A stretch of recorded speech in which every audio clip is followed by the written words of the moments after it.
What is up, ladies and gentlemen? It is your boy Day, and welcome to the Man United Talks Bournemouth versus United preview. If you do enjoy, drop a like and subscribe.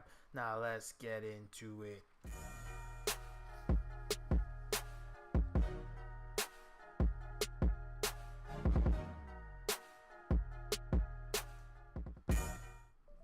What is up, ladies and gentlemen? It is your boy Day, and welcome to the preview. I'm trying out something different, mainly because my editing software has gone bonkers and I cannot use it. Every time I try to use it, it crashes, so I'm going to try to figure that out. But for now, I'm trying a different setup. So, as you can see on my other side, just like I do in the reviews, I have a little setup now where I got the recent forms of the teams and the injuries and any news. I can't really fit it all in there, but I've got it written down. In the future, I'll try to get some other interesting tidbits about the teams in the little section I got going on to your left side of the screen and my right side. So yeah, let's get into it. So, as we all know, Manchester United lost 1-0 to West Brom. Somehow, some way, we beat the first team in the league in an amazing comeback performance. 2 goals down, we came back to be City 3-2, and then we lost to the bottom of the league. And there were a lot of things that went wrong with that game, particularly just the lack of effort. People forgetting the badge that was on their shirt. People just not showing up to earn their wages last weekend, and it was just terrible to watch. And this is just time for us to get back on track and finish out the season strong, because I think we kind of have no choice at this point. Yes, we have the FA Cup to fight for, but I think we have to just leave the league, or leave this season in the league, in a strong fashion, knowing that we're coming back next season even harder and stronger, and we're not leaving a good impression. Just a couple people in this team. There are 2 or 3 people that consistently look like they're out there to fight for this team, and I mean outfield players, because we're not going to count De Gea. But outfield players in Lukaku, Ander Herrera, and Eric Bailly. Ander Herrera doesn't always play great, but he always puts in 110%. Same with Eric Bailly, same with Romelu Lukaku. Jesse Lingard is coming of age this season, but prior to this season, he hasn't been that player. Now he's at 24, 25 years old, and he looks like he's ready to buckle down, and he's another player who adds a lot of effort. And same with Marcus Rashford. Doesn't always play amazing, but generally puts in, I would say, 90% effort. Regardless, everyone else in this team, maybe you could even argue Mata, but everyone else in this team has had shockers this season and could be of a higher standard. Nemanja Matic, continually, usually consistent, but still not good enough. I think he's a good player, but I don't think he's good enough in a midfield 3 with Pogba, Herrera. I think maybe we could even get an upgrade on Herrera. But regardless, I just didn't see, and the reason I'm making this point is just I did not see enough effort against West Brom. Players just we looked as if we were Man City and we were about to win the league, and we were just lackadaisical. It wasn't good enough. We haven't earned the right to play that type of football, to be lazy. And you shouldn't be lazy at all, but you know, you could argue if City went and played the way we did against West Brom, even though they won't, you could argue that they deserve it. But we haven't played that well to deserve that right. Anyway, you know, that's West Brom. We're here to talk about Bournemouth and Manchester United. As you can see, Bournemouth have won one of the last 5 games, you know, and they're a team I have a lot of respect for. I have a lot of respect for their manager, one of the youngest, most successful. Not successful, he hasn't really won it. He hasn't won anything, but his play style and his managing capabilities are very good for a man of his age and what he's done in the game, in Eddie Howe, and he's a man I have a lot of respect for. I have a lot of respect for his teams. They're teams that can. His teams usually are teams that can keep the ball, they move the ball well, they have fast wingers, and they use everything they have. They don't have the highest quality of players, but generally they try to soak everything they have in their squad for what it is worth. And that's something I respect. Imagine if Manchester United soaked their squad for what it was worth. We would be amazing, but we don't, and we don't play to the best of our abilities, as we saw against West Brom. Yes, but if I had to pick a couple players that I would watch out for against West Brom, Lewis Cook came from Leeds. He's a very good player of good quality. I'm going to turn this audio down. I don't know how loud it is, but I feel like it might just be a bit loud. So, yeah. Yeah, but Lewis Cook is a great player. Ryan Fraser is someone I have a lot of admiration for. He's coming into the fold this season. Been at Bournemouth for a little bit now, but you know, prior he was just making little cameos, but he's definitely been involved this season. Excuse me, I don't know what's going on. Definitely been involved this season. He is another quick player who just gets involved and kind of just is like a little bee who just is buzzing around you, just making a mess of everything. And for your defense, anyway, he's very, very.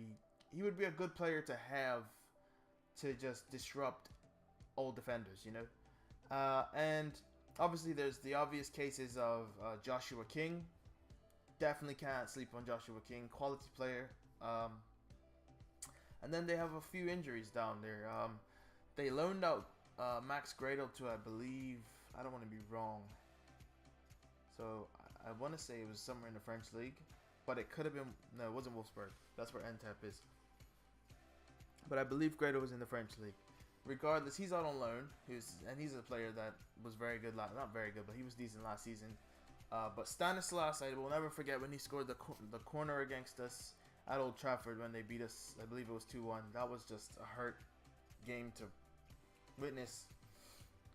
Smith, as in Adam Smith, who is a good player as well, but I don't think he's essential to Bournemouth's success at this point. Tyrone Mings. I believe Charlie Daniels plays left back anyway for Bournemouth, so I don't think that's much of a miss. And Benik Afobe, who I believe came to Bournemouth last season, and he hasn't really been off the charts per se, but he's a good player, physical, fast, and is dangerous. But he's injured, so we could probably use these things to our advantage. And let's hope we do, But as Manchester United do, we just have to make things hard on ourselves. Anyway, before we get into our lineup, as you see, Sergio Romero is out injured, and he has been since the international break. So Joe Pereira has been on the bench, but no one's going to take Big Dave's spot unless he is injured, and knock on wood, God willing, he just stays fit. Anyway, let's get into our lineup. So as you see, I've gone with Big Dave in net, as I said.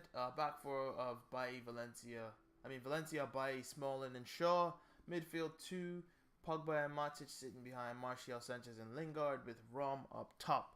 Now, I have gone with Luke Shaw because I just don't want to see Ashley Young. And since he is our quote-unquote starting left back, and we have Spurs that weekend, I think we should play Luke Shaw to rest our starting left back.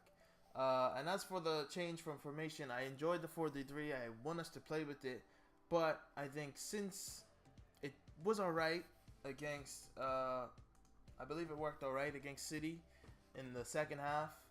And it was definitely not good enough against West Brom, which is a joke. So I think he'll just reset to default and go back to his 4-2-3-1. Now, the biggest problem with Manchester United that I have is the way we set up. And as you see in the lineup, I'll show you one more time, is I put Jesse Lingard instead of Juan Mata. Not because I don't like Mata, because I feel like Jesse Lingard could stay on the right wing if need to be. And I think need be, because if you watch Manchester United play, especially in a 4-2-3-1 with Mata or whoever you want to put out, this season, for some reason, every single player gravitates towards the left attacking midfield position in the game. You see Juan Mata, who is supposed to be a right mid / right winger. I have no problem with him cutting inside, but he's all the way on the left, which is annoying. Juan Mata, Paul Pogba, Alexis Sanchez, Anthony Martial, Marcus Rashford, whoever is in these positions will gravitate onto the left side. If Lingard's playing centrally, he will go on the left side. But I think, regardless, they're going to cut inside from the right and left. But I think Jesse Lingard will stay out right a little bit more than usual, or a little bit more than Mata, I should say. So, that's why I've gone with what I have gone with. And hopefully, we do that, because it's just like Valencia is good enough. He's 32 years old. He's good enough to get up and down the wing, and he gets in good positions. But his delivery is not good enough, and that's the biggest problem. You look at the higher caliber teams, the world-class elite teams, the Real Madrids, Barcelona, the Bayern Munichs of the world, and even the Man Cities. You know, you look at when they play against teams, they move the ball a lot. And Van Gaal did that even when he was here. Manchester United kept possession of the ball a lot, and we passed it back and forth, back and forth. But that was in our own half.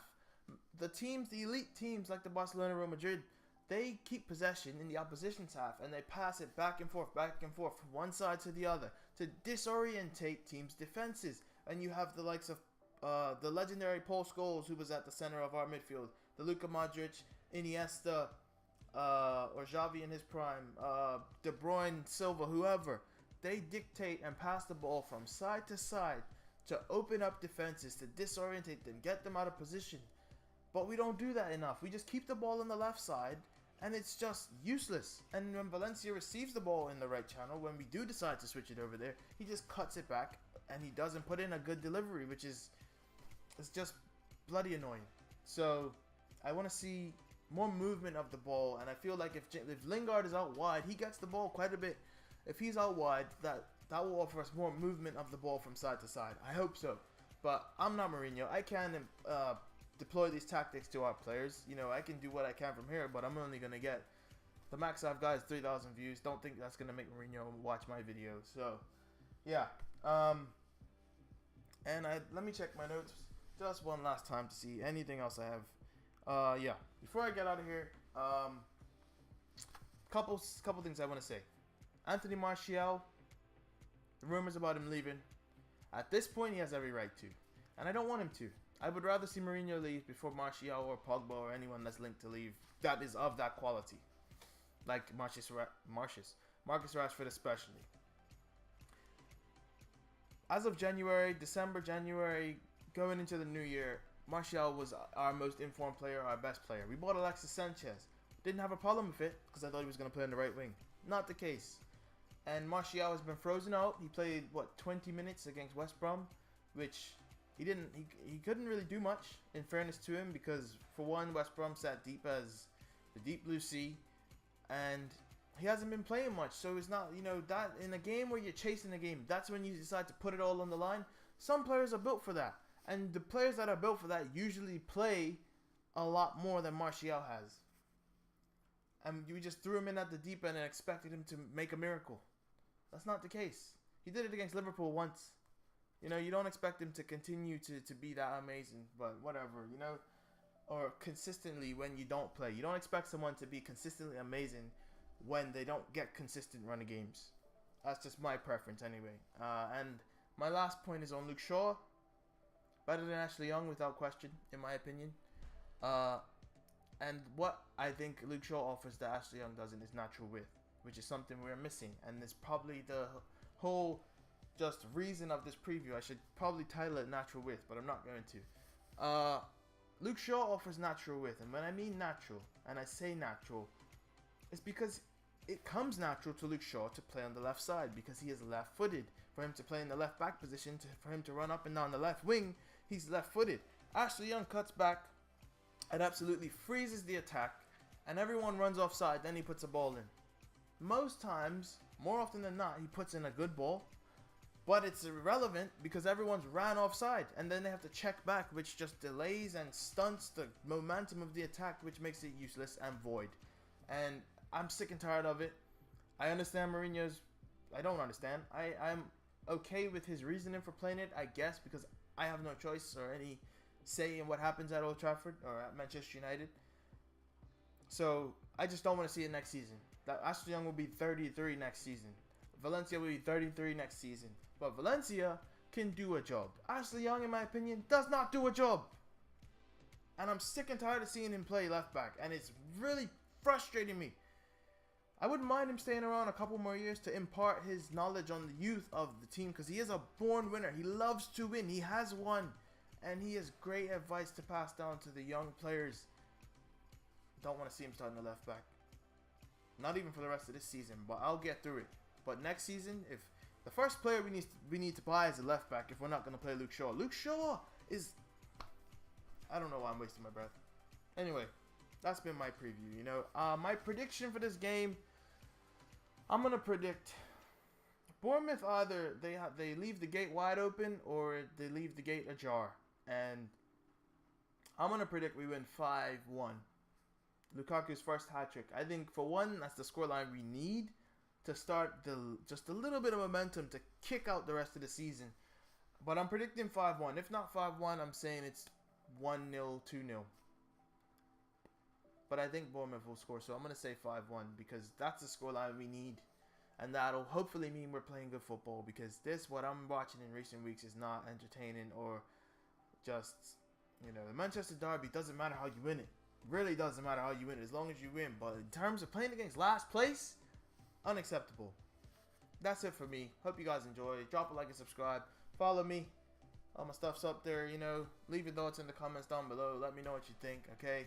I'll try to get my editing stuff back up and running so that works. Yeah. It's been your boy Day. Deuces.